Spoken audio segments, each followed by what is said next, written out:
اب سب کوئی نعت درود شریف پڑھ لیں اللہم صلی علی سیدنا و مولانا محمد۔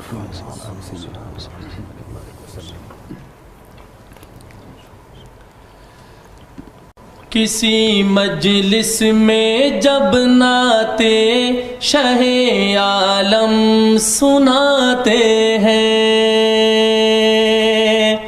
کسی مجلس میں جب نعت شاہ عالم سناتے ہیں، کسی مجلس میں جب نعت شاہ عالم سناتے ہیں، فضائیں رشک کرتی ہیں، فرشتے جھوم جاتے ہیں، فضائیں رشک کرتی ہیں، فرشتے جھوم جاتے ہیں، کسی مجلس میں جب نعت شاہ عالم سناتے ہیں، شب معراج میں ختم رسول کا مرتبہ دیکھو، شب معراج میں ختم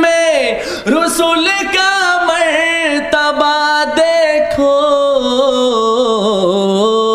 جہاں کوئی نہیں پہنچا وہاں تک آپ جاتے ہیں، جہاں کوئی نہیں پہنچا وہاں تک آپ جاتے ہیں، کسی مجلس میں جب نعت شاہ عالم سناتے ہیں، فضائیں رشک کرتی ہے، فرشتے جھوم جاتے ہیں، فرشتے جھوم جاتے ہیں،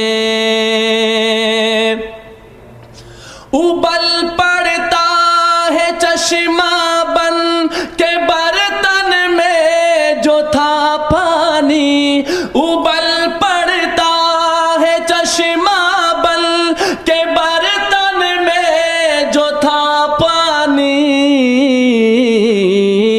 شہیدی انگلیاں جب ہاتھ کی اس میں لگاتے ہیں، شہیدی انگلیاں جب ہاتھ کی اس میں لگاتے ہیں، کسی مجلس میں جب نعت شاہ عالم سناتے ہیں، فضائیں رشک کرتی ہیں، فرشتے جھوم جاتے ہیں، اترتے ہیں فرشتے آسمان سے پاسبانی کو، اترتے ہیں فرشتے آسمان سے پاسبانی کو،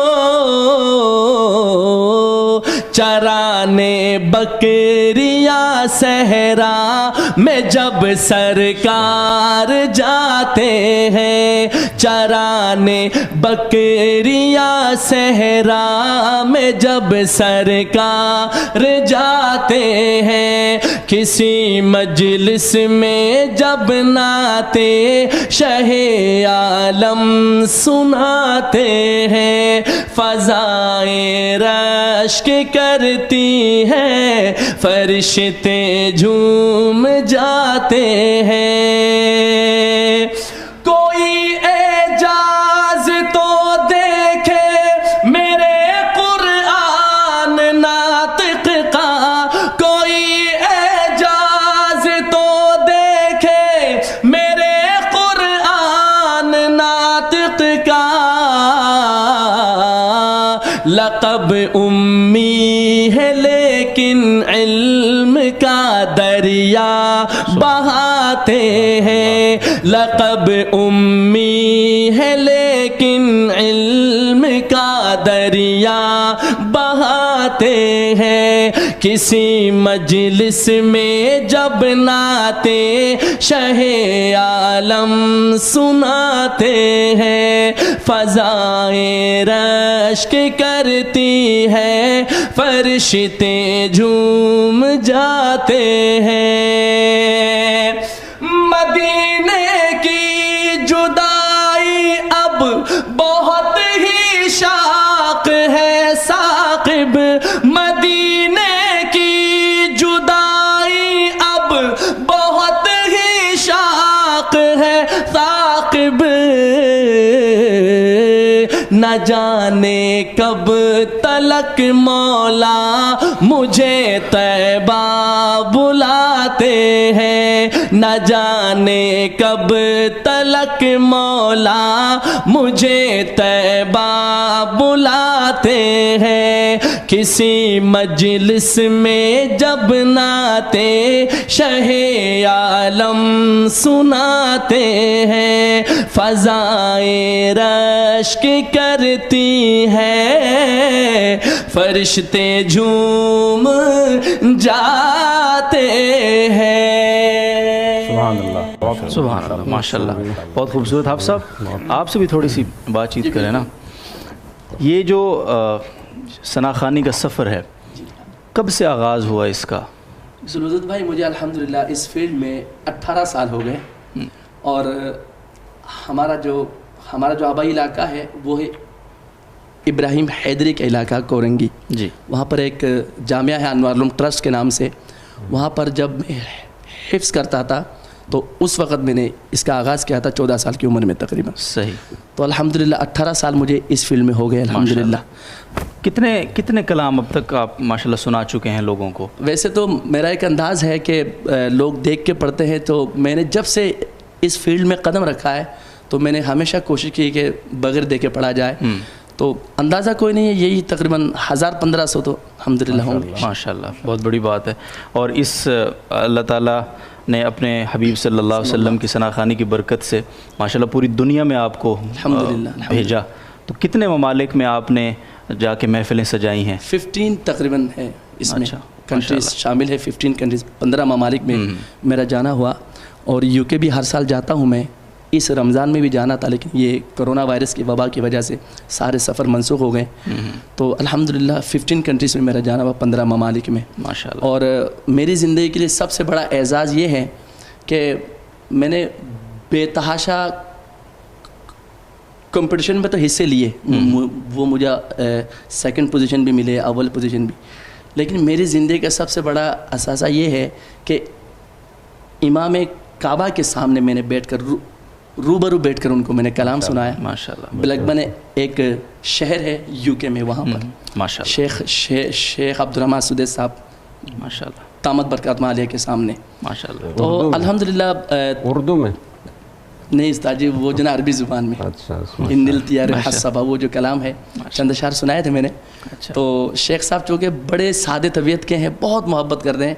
تو میں نے جب کلام سنایا تو مجھے کہا کہ یا ابا بکر تعال میرے پاس, اور پھر اپنے ساتھ بٹھا کے مجھے زمزم اور کھجور وہ بنائے, اور اپنا جو البم ہے CDs ہے جو ان کی جی وہ بھی مجھے ہدیہ کیا انہوں نے. ماشاءاللہ بہت بڑی بات ہے. اللہ تعالیٰ نے اپنے حبیب صلی اللہ علیہ وسلم کی نعت گوئی کی برکت سے یہ اعزاز بخشایا آپ کو. الحمدللہ. اور یہ جو اگر کوئی بچہ مثال کے طور پہ بچوں کو بہت شوق ہوتا ہے, جس طرح آپ حفظ کے زمانے سے ادھر آئے جی, تو یہ جو عمر ہوتی ہے اس میں ہر ایک کو شوق ہوتا ہے کہ ہم بھی نعت خوان بنیں, اور بہت اچھا شوق ہے. تو ان کے لیے کیا آپ کوئی رہنمائی دیں گے, کوئی ٹپس ایسی دیں گے کہ وہ بھی ایک اچھے نعت خوان بن سکتے ہیں حافظ ابوبکر صاحب کی طرح کے؟ بے شک. جب سے بھائی عبدالودود بھائی میں آپ کو ایک بات بتاتا چلوں, جب میں اس فیلڈ میں نے قدم رکھا تھا نا, تو شاید ہی ہمارے اس فیلڈ میں گنے چنے نعت خوان تھے. بالکل ہمارے اکابرین کا ایک اپنا انداز تھا, لیکن جدید ٹیکنالوجی پھر جو ہے متعارف ہوئی, پھر یہ اسٹوڈیو البم وغیرہ, تو 22 البم میرے خود لانچ ہو چکے الحمدللہ. تو میں بچوں کو یہی ٹپس دیتا ہوں کہ بھائی سب سے پہلے اپنا جو تعلیم ہے اس کو کمپلیٹ کیا جائے, اور اس کو شوق کے حد تک رکھا جائے, کیونکہ میں خود اس سے متاثر ہوا ہوں. صحیح. تو جہاں تک تعلق ہے نعت خوانی کا, نعت خوانی ایک بزنس نہیں ہے, یہ ایک جو عبادت میں شامل ہے الحمدللہ. تو میں نے ہمیشہ بچوں کو, میرے شاگرد ہیں پوری دنیا میں, جہاں بھی جاتا ہوں بچے شوق رکھتے ہیں, آتے ہیں مجالسوں میں اور مجھے اس کا وہ کلام سناتے ہیں. تو میں ان کو یہی ٹپس دیتا ہوں کہ سب سے پہلے اس کام میں جو نا اخلاص ہونا چاہیے, خلوص کا ہونا بہت ضروری ہے, اور جنون کی حد تک پڑھو. یہ نہیں کہ میری آواز ٹھیک نہیں ہو رہی, میں جو میری آواز کے اتار چڑھا ہوا ہے پتہ نہیں اچھی ہو رہی ہے نہیں, میں نے کہا دل سے پڑھو. کیونکہ میرا خود اپنا یہ جو نا عمل تھا, جب میں نے اس فیلڈ میں قدم رکھا, جب میں اسباق سے فارغ ہو جاتا تھا تو یوں کان پہ انگلی ڈال کے میں اپنی آواز خود سن کے میں اپنی آواز کا ٹیسٹنگ خود کرتا تھا کہ میں کس لیول پہ پڑھ رہا ہوں. اور اٹھتے بیٹھتے, بائک میں ہوں, سائیکل پہ ہوں, جہاں بھی ہوں, تو میں اس کو نعت خوانی ہمیشہ کرتا رہتا تھا, یعنی کہ جنون کے حد تک کرتا تھا. حالانکہ ہمارے ساتھ بہت سارے لڑکے آئے, لیکن اللہ پاک نے الحمدللہ, ماشاء اللہ, بس اللہ پاک کی نعمت, بس یہ اخلاص اور اللہ تعالیٰ کی طرف سے قبولیت تھی. بہت شکریہ.